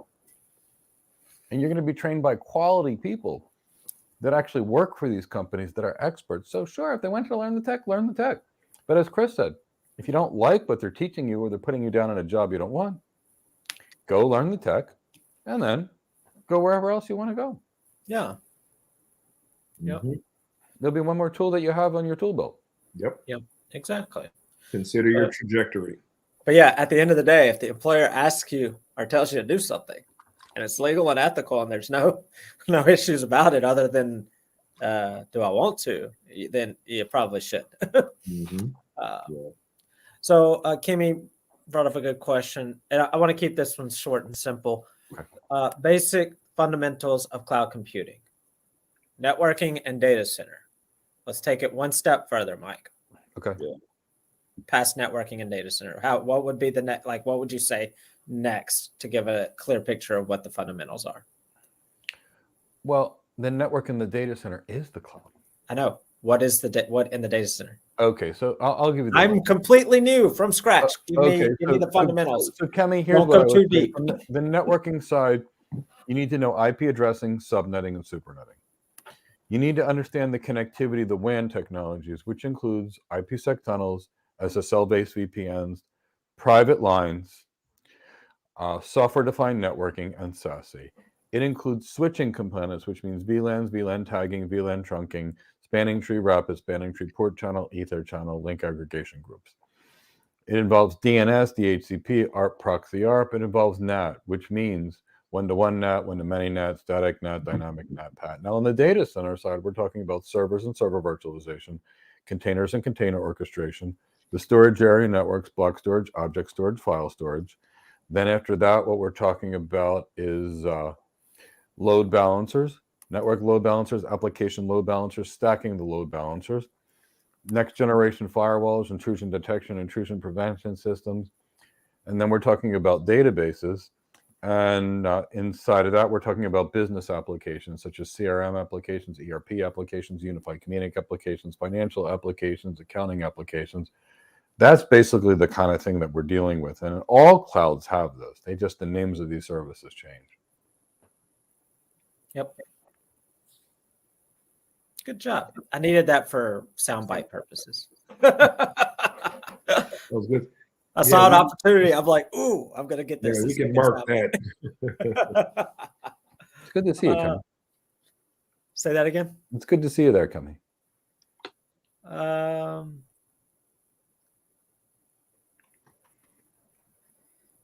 All right, let's see here.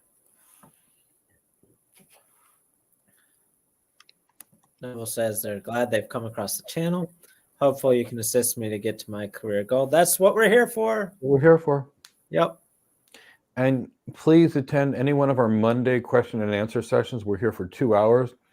You can tell us which part of the security we want. We'll get a lot deeper for you because I want to make sure we give you everything you need to build your best career.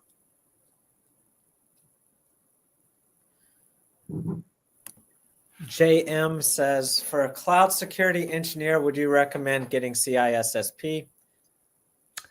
For a cloud security architect, most definitely.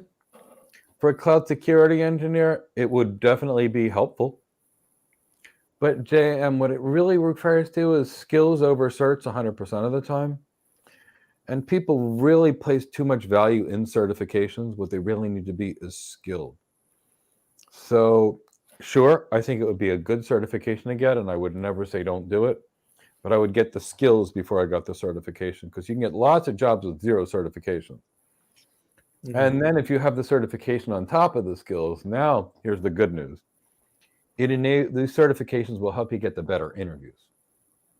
And then the skills will actually get you hired. Nobody gets hired based on certifications, but the CISSP is my favorite security certification.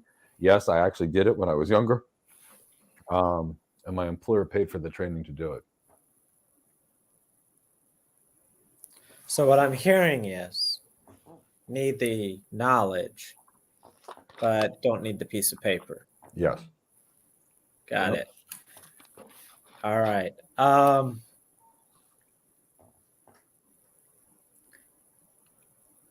Oh, we're getting philosophical at this point. Okay. Fine. I don't know what you mean by that because I can't see any of it. But Ken says someone once said that networking is the foundation of IT, but security is the foundation of networking. Do not you at all. agree? So networking is the foundation of everything. Well, I Security. mean, security is. Security is not the foundation of networking. Security is a critical part of your architecture. But you can do lots of networking with zero security. Trust me, I've seen it. I could build you an entire network in 15 minutes with no security. Right. So the fact that you I think it would be safe to say that security is the foundation of anything good. Yeah. Anything decent. You know what happens without security? Right. And around 2000, around the year 2000, the most common username so when we all took our CCIEs, about 3 million people attempted, and I was my number is 7417. So I was like the 6,000 guy to pass it. And what happened was everybody that took this test, you had to configure routers with a username of Cisco and a password of Cisco. So Ken, do you know what the most common password on all routers in the entire world was? Cisco, because that was what was on the CCIE. And you could literally just tell that into a router on the internet that you could find and type Cisco, and literally get in there. And you could have potentially changed the route. So you can build all the networking you want with no security. So security is part of any clean architecture, but it's not the foundation of networking. And Ben points out here, he says security sits over everything, and Yes. networking is just one Yes, part exactly. of things that are being secured. Security is Everything. like Mike said, you can make a network without any security at all. Firewalls, macro security groups. You can create connections without any. But Exactly. but yeah, so But you better have your security on your applications, on your code, on your operating systems, on your firewalls, on your network devices. I mean, heck, I'd probably use a network load balancer. I'd put in front end a couple of firewalls. Then I'd probably have another network load balancer and then another firewalls. Then I'd put some kind of a firewall that provided by your cloud provider on the load balancers as additional protection. Then I'd use my access control list. Then I'd use my security groups. Heck, I'd put another host-based firewall on the host itself. And that's just touching and scratching the surface of security. It's everywhere. Ben, excellent way to put it. Yeah. Noble says, with your explanation, Mike, I'm certain defensive security will be my target. Good. We got a target now. Good. Now let's put together a plan. Plan. Yes. Plan your work your plan, Yes. as we. You've got your target. Now put together a plan. E-Money gets it in, says CISSP is one of their goals for the year. Good. Time, got a time, and you got a topic. Perfect. Good. Right. Very good goal. And we had talked about it's between 3 to 8 months for you to properly secure it. So that's what Indeed says. I mean, yeah, that's what we're gonna. It takes most people. Do what? It's what it takes most people. Now, ISC2 used to run some pretty solid boot camps. There are people that run very good boot camps, but they're expensive. Quality training just gets expensive. Yeah. Yeah. Let's see. I'm going back over to the resolutions to make sure I didn't leave any out, since we are getting close to the end. And I said what our resolution was as a company for YouTube. So, actually be on time or close to it. Right.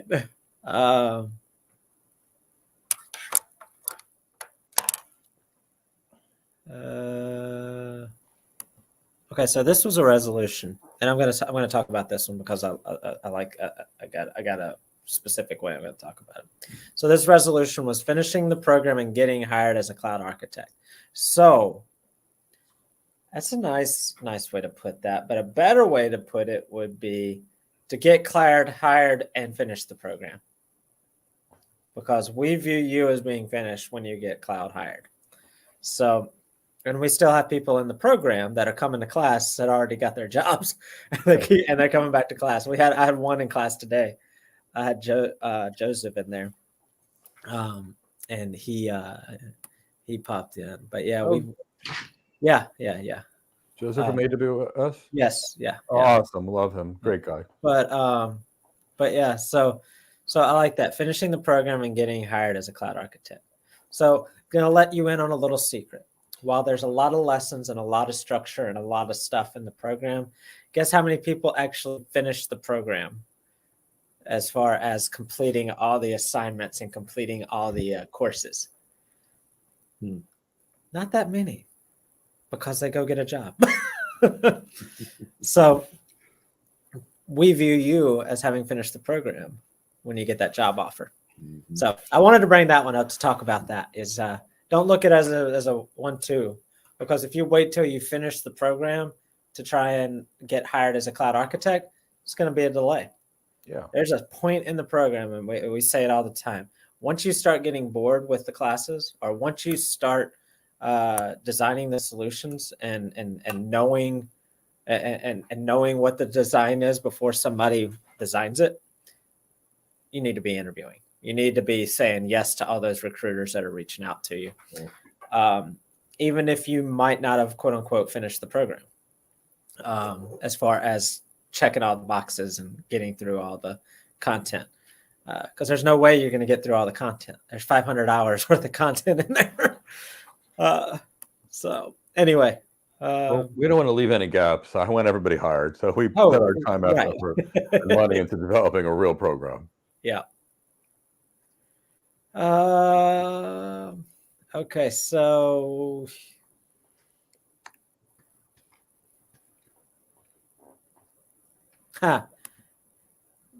Daniel says, what is your input on the trend of employers looking for cloud architects to be jack of all trades, meaning they want an architect, engineer package in one? Run away. Run away. That's not a real architect job.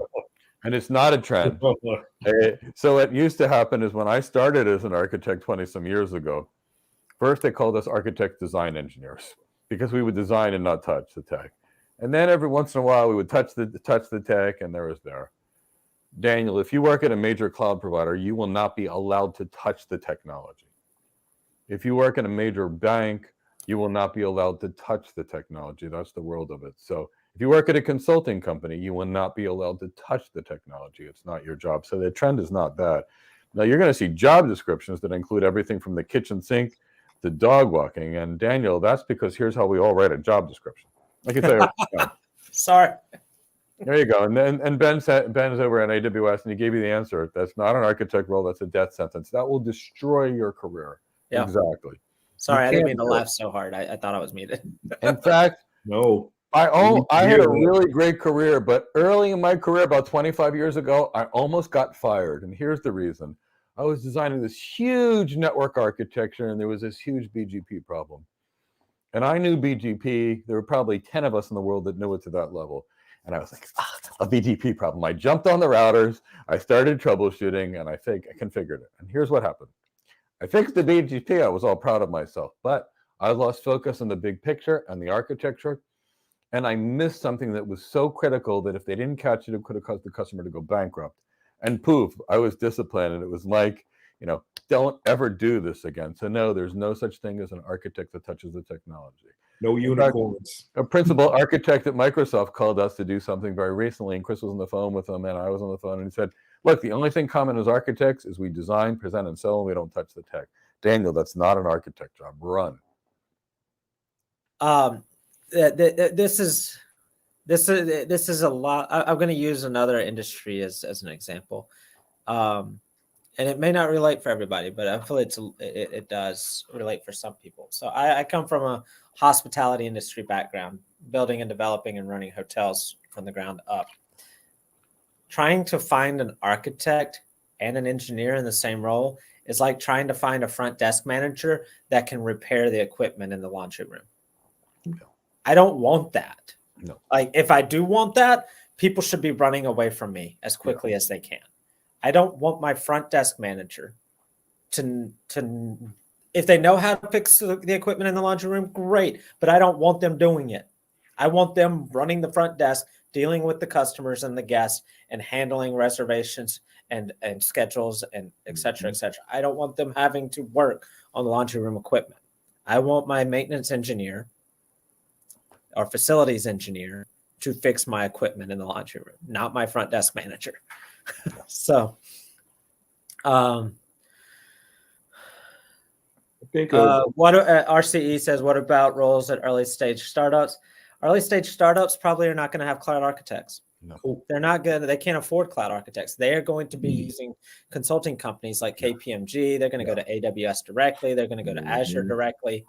They're early. They may have cloud engineer roles, and they may end up being what some people would call like a technical architect. Yes. But they're not going to have true cloud architect roles. They may have software developers. They may have DevOps. They may have cloud engineers. Once you start getting into those roles, it's like a rat's nest of responsibilities and expectations. And that's the nature of startups just in general, in any industry.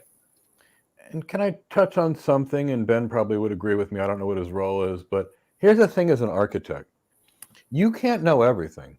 So when I design an architecture, let's say I'm going to design an architecture for 3 clients. First, I'm going to call the solution for a client who's going to be multi-cloud. I'm going to call the solution architects at AWS because they know AWS better than anyone else because they get the internal information. I'm then going to call someone at Azure. Now I'm going to be calling Palo Alto, Cisco, Fortinet, and Checkpoint for the security. I'm going to be calling in every expert. And I'm going to ask them, who are your big data experts that you recommend? And I'm going to build a team. And when I was at Cisco, I built a team of people. And when I was at any other company, I build a team. Your best skills is how good of a team you can build and how the best, brightest people you can put in a room, not trying to do it yourself. So just kind of keep that in the back of your mind. That's why leadership skills are equally important, if not more important than your technical skills. Because if you can build a team of 50 people that have 20 years experience, even if you had 0 yourself, you have 1,000 years experience. And now be a great architect and know how to coordinate those people. That's the goal. All right. So we're going to do rapid fire. You got it. Just in the interest of sticking to our resolution because we could go forever. We know this. And it's not fair. We can't. Before we do rapid fire, I'm going to remind everybody that on Thursday, we have our free How to Get Your First Cloud Job webinar. Make sure you come and join that. Guess what? You can ask questions there. You can ask questions. So there's an opportunity for you to ask questions. And then once a week at least, we do a YouTube Q&A where all we do is answer questions. So keep that in mind as we're about to do rapid fire. You can use those opportunities to ask us additional questions. So first question, and I'm going to attempt to cut you off at the pass, Mike. Okay. I'm confused because I see everything Mike explained as part of cloud security architect role. What is the difference between cloud security architect and cloud security engineer? I'm going to try and cut you off. Here's the big difference. The cloud security architect designs it, and the cloud security engineer builds it. So cloud security architect build the plan, cloud security engineer implement it, configure the firewalls, configure the switches. Architects don't touch the tech. All right, you don't understand that I'm going to head you off, but thanks. You said exactly what I was going to say. That was to the point. Yeah. All right. Noble says, you guys are amazing. I really wish I had the financial muscle to get on the program ASAP. We understand. There's a lot on our YouTube channel for you that will be beneficial for you. Absolutely. I believe you said that you were in Ghana earlier. I want you to check out a company called Cloud Heroes Africa. They are in Cameroon, West Africa, Ghana, Nigeria region. Cloud Heroes Africa. Google them. A lot of our students participate with them, volunteering and teaching classes and leading classes. They focus on AWS, which I saw was one of your goals to get that. I think you said you had the practitioner. So you're already a step ahead of a lot of people that might be working with Cloud Heroes Africa. But look up Cloud Heroes Africa and see if they might be able to help you out there. It's a great resource for those that are in that area. It is. We participate. I occasionally teach a class with them, and many of our students volunteer there. My Samoa Shang runs it. He's a close friend. I have nothing but great things to say. All right. As a beginner, does the type of computer used to start with the cloud matter? Nope. Nope. You just need a reliable computer and a reliable internet connection. That's the beauty of the cloud. No purple squirrels. Exactly. Right. None. No cloud engineers, cloud architects. No purple No squirrels. unicorns. None of it.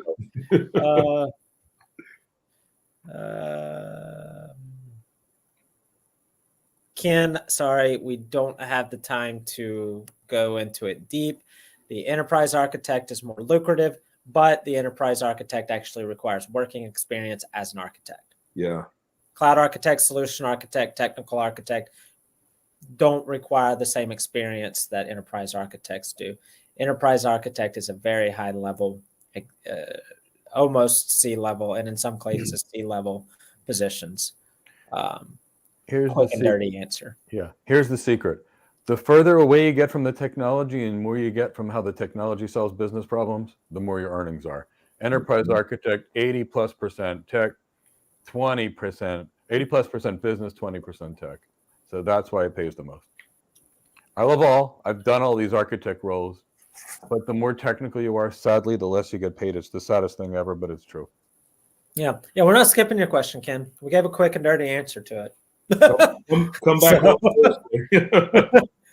But, Ken, I have a paper coming out that's going to be how to earn more money in tech, and it will address all these concepts that are key to the enterprise architect career. But you're going to have to be a cloud architect or a solution architect for a few years to get there. Yep. All right. We made it to the end. 3 minutes after. I'm excited. Effectively on time. I know. For us, that's on time. That's not bad at all. All right. So I want to remind everybody that we do have our webinar on Thursday. Tyrone or someone, if you could put that link again in the chat box there. Also, I want to remind everybody to follow on LinkedIn so that you know when we've got things coming up. We've got YouTube's coming up. We've got webinars coming up. We have thought leadership papers. We have thoughtful comments. We have publications. We have anything and everything. Make sure you're following us on LinkedIn, both Mike and Go Cloud Careers.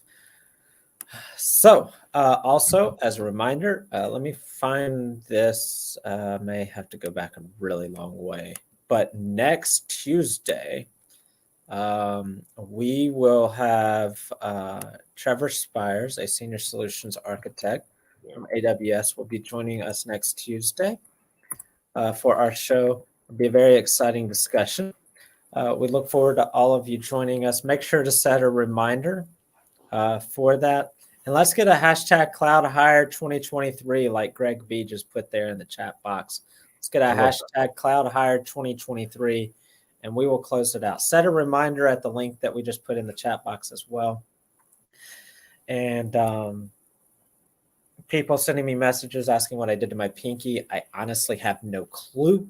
Somehow I broke my pinky in my sleep. I don't know how I did that one. What kind of dream did Chris have? I have no clue, but for everybody that's been asking me about my pinky, somehow I broke it in my sleep. Chris was kung fu fighting in his sleep. Yeah. So make sure you hit that like button. Alonzo, Mike, any last words?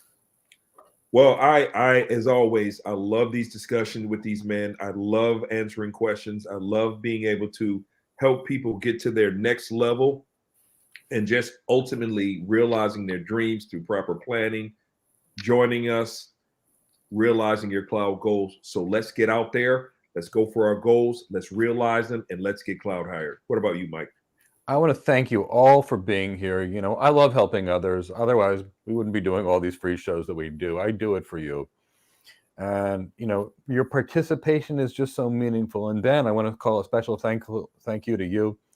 You know, it's really meaningful when people that actually work in these roles actually share their experience, because there's so many people that are just guiding people to do all these things that are totally unrelated to the job. And people literally spend years and never get to their goals because they just don't know where to begin. So thank you for sharing some of your expertise today. I'm grateful that you did so. Thank you for all of you that participated. And remember, every one of you can get to your goals. The only thing that holds most people back is themselves. I mean, when I was in medicine and I wanted to move to tech, and I said I was moving tech, people laughed at me. 6 months later, I was a senior network engineer, and within 6 months more, I was a Cisco certified internet expert. I was a lead architect on my team, and I was now working on Wall Street as a lead network architect. So the point is, all of you can do it. We may all get there faster or slower. There's no race. Just get to your goals and live the life of your dreams. That's all I have to say. And if you ever thought about it, get a cat. They make you smile all the time. I got a cat for my wife. I never really liked cats, but my wife wanted one, so I thought I'd get her one. Within 2 days, now I love cats. So just a thought. All right. Well, thank you, everybody. We look forward to seeing you this Thursday at our webinar and next Tuesday on another episode of Head in the Clouds. Have a good evening, everybody.